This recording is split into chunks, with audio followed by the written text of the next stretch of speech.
ఇప్పుడే country delight app ని download చేసుకోండి. Download the country delight app now.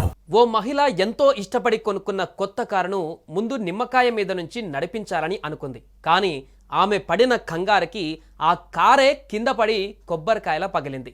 ఢిల్లీలోని నిర్మాన్ విహార్లో జరిగిన ఈ ఘటనకు సంబంధించిన వీడియో ఇప్పుడు సోషల్ మీడియాలో వైరల్గా మారింది.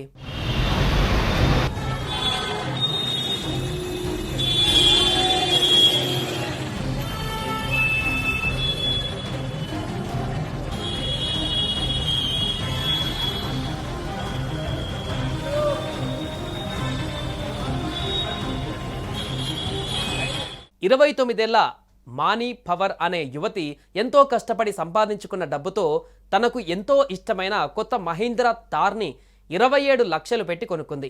సోమవారం సాయంత్రం తన భర్త ప్రదీప్తో కలిసి దాన్ని డెలివరీ తీసుకోవడానికి ఢిల్లీలోని నిర్మాన్ విహార్లో ఉన్న మహీంద్రా షోరూంకు వచ్చింది.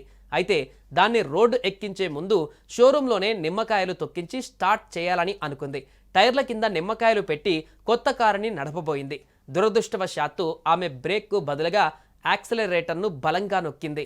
దీంతో ఫస్ట్ ఫ్లోర్లో ఉన్న కారు ఒక్కసారిగా షోరూమ్ గ్లాస్ గోడను బద్దలు కొట్టుకుంటూ బయటకు వెళ్లి ఫుట్పాత్పై పడింది. ప్రమాద సమయంలో కారులో మానీ పవర్తో పాటుగా షోరూమ్ ఉద్యోగి వికాస్ కూడా అందులోనే ఉన్నారు. 15 అడుగుల ఎత్తు నుంచి కారు కింద పడిన వీడియోలు సోషల్ మీడియాలో విపరీతంగా వైరల్ అయ్యాయి. వీడియోలో కారు పూర్తిగా తలక్రిందులుగా ఉండటం, చుట్టూ గాజు ముక్కలు చెల్లాచెదరై ఉండటం కనిపిస్తుంది. అయితే అదృష్టవశాత్తు కారులో ఉన్న ఎయిర్ బ్యాగులు వెంటనే ఓపెన్ అవ్వడంతో పెద్ద ప్రమాదం నుంచి బయటపడ్డారు. అయితే వెంటనే స్పందించిన సిబ్బంది వారిని దగ్గరలోని మాలిక్ ఆసుపత్రికి తరలించారు. ప్రాథమిక చికిత్స అనంతరం వారిని డిశ్చార్జ్ చేశారు.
సుమన్ టీవీలో మీ పర్సనల్ అండ్ బిజినెస్ ప్రమోషన్స్ కోసం కింది నెంబర్కి కాంటాక్ట్ చేయండి. డ్రగ్స్, గంజాయి లాంటి చెడు వ్యసనాలకు దూరంగా ఉండండి. తాత్కాలిక ఆనందం కోసం జీవితాలని నాశనం చేసుకోవద్దు. డ్రగ్స్ విక్రయాలు, దందాలు నిర్వహిస్తే 1800599699 టోల్ ఫ్రీ నంబర్ కి కాల్ చేయండి. డ్రగ్స్, గంజాయిని నిర్మూలిద్దాం, భవిష్యత్తును కాపాడదాం.